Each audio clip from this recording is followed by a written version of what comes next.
If you've ever felt guilty for doing less, for declining invitations, for simplifying your life, for not being as available as you used to be, this video is for you. Because the hardest part of doing less isn't actually the doing less. It's the feeling that you're letting everyone down. And today, we're going to talk about how to release that guilt, redefine what contribution actually means, and give yourself emotional permission to protect your capacity. Let's start with why guilt shows up in the first place. Because guilt doesn't appear randomly. It shows up when you've internalized the belief that your value is tied to what you do for others. That being a good person means being available, helpful, productive, present. And when you start doing less, when you start saying no, when you start protecting your energy, guilt arrives to tell you you're failing, you're selfish, you're letting people down. But here's what guilt doesn't tell you. You were never supposed to carry this much in the first place. For women, especially women in midlife, there's a lifetime of conditioning. You've been taught to be the caretaker, the organizer, the one who remembers, the one who holds it all together. You've been taught that your needs come last, that rest is selfish, that boundaries are unkind, that saying no means you don't care. And when you've internalized that for decades, when that's been your operating system, of course doing less feels like failure. Of course it feels like you're letting people down. But you're not. You're just finally acknowledging that you're human. Here's the truth that nobody says clearly enough. You can't do everything and stay well. You can't be everything to everyone and still have anything left for yourself. And the expectation that you should be able to, that's not reasonable. That's not sustainable. That's just what we've been taught is normal for women. But normal doesn't mean healthy, and common doesn't mean right. So let's talk about what happens when you start doing less, when you decline the invitation, when you simplify your commitments, when you stop volunteering for everything. The guilt shows up and it says, but what will they think? But they need me. But I've always done this. But I'm the only one who can. And here's what you need to know. That voice isn't truth. It's conditioning. It's the voice that was installed by a culture that benefits from your constant availability. It's not your intuition. It's not your values. It's programming. Let me ask you something. If someone you love, your daughter, your best friend, your sister, if they came to you exhausted, depleted, barely holding on, would you tell them to keep doing everything? Would you tell them their worth depends on their productivity? Would you tell them they're selfish for needing rest? No. You'd tell them to slow down, to let some things go, to prioritize their well-being. So why is the standard different for you? Here's what doing less actually means. It doesn't mean you don't care. It doesn't mean you're lazy or selfish or irresponsible. It means you're acknowledging that your capacity has changed. And instead of pretending it hasn't, instead of pushing through until you break, you're adapting. You're being honest about what you can sustainably manage. That's not failure. That's wisdom. But the people in your life might not see it that way, because when you've always been the one who does everything, when you've been the reliable one, the available one, the one who never says no, your boundaries can feel like rejection to people who've gotten used to your overextending. And that's hard. It's hard to disappoint people. It's hard to see their confusion or frustration. But here's what's harder. Continuing to deplete yourself to meet expectations that were never reasonable in the first place. Sacrificing your health, your peace, your capacity to avoid uncomfortable conversations, that's harder. That costs more. So how do you actually do less without drowning in guilt? Let's talk about what helps.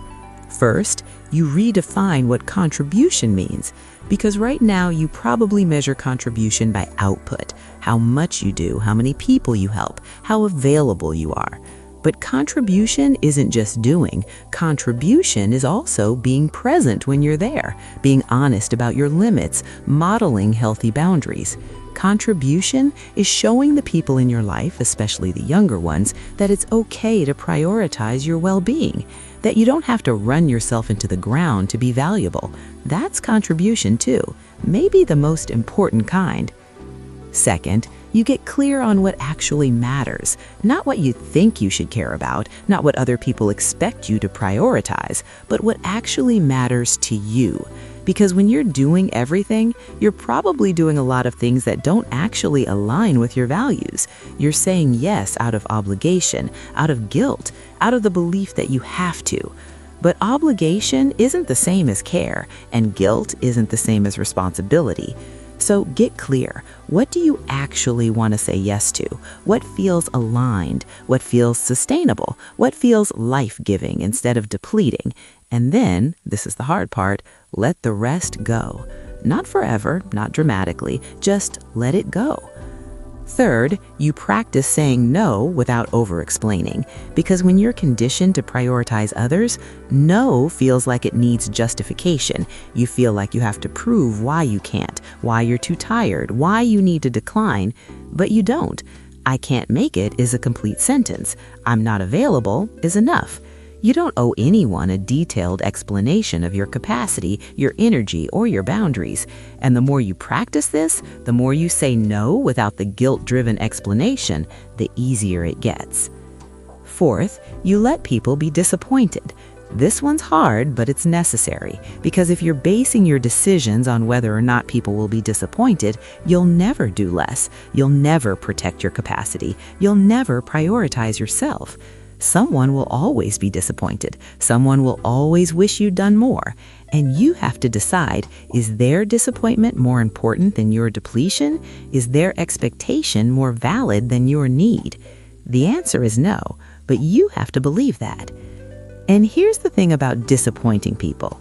The ones who truly care about you, the ones who see you as a whole person, not just as what you do for them, they'll understand.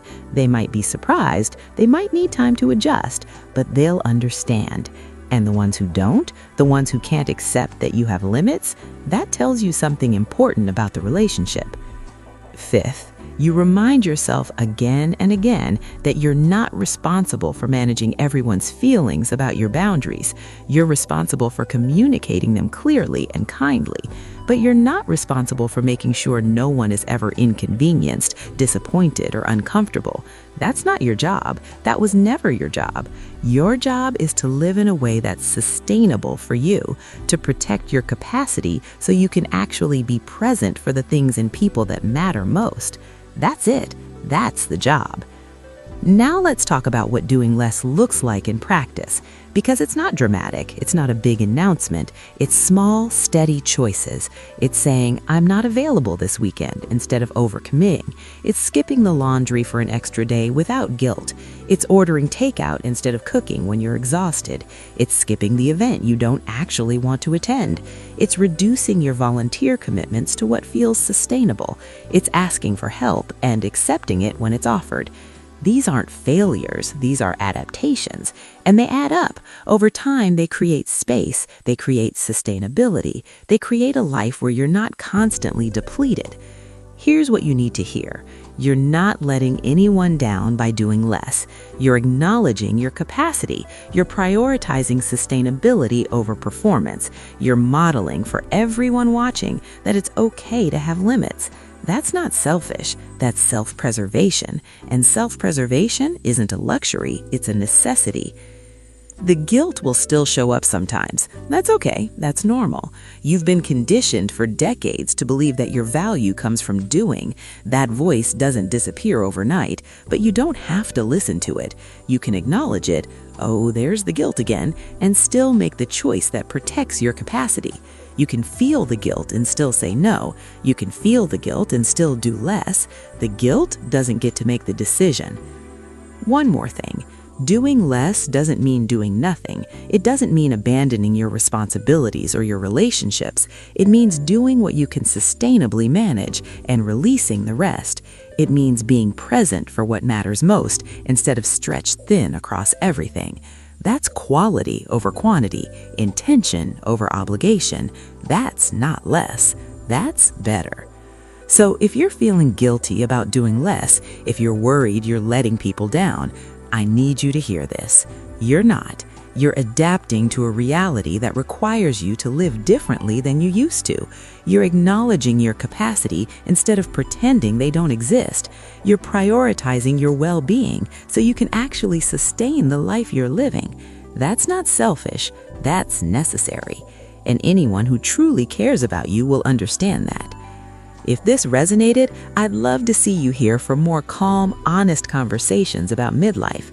Subscribe if you'd like. And remember, doing less isn't letting anyone down. It's finally showing up for yourself.